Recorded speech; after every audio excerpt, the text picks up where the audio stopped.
Isang magandang gabi mga kabaro.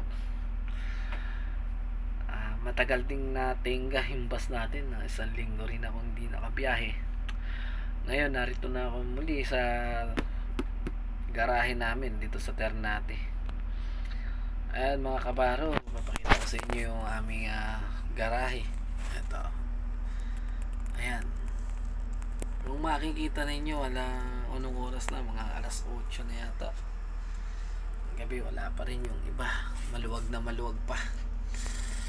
At bukas naman mga kabaro ay lalakad din tayo, mga madaling araw din.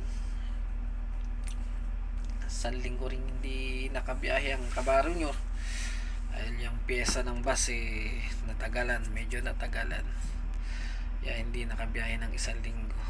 Bukas awa ng Diyos mga kabaro, makabiyahe na tayo ng maayos. Ayan, so pakita ko nga lang pala sa inyo yung loob ng bus. Ayan,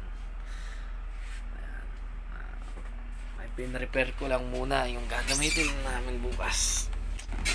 Ang konduktor ko sumama muna sa iba baka sakali bukas makabiyahe na kami. O ganun na lang mga kabaro, at isang magandang gabi sa inyong muli. Kita tayo bukas ulit.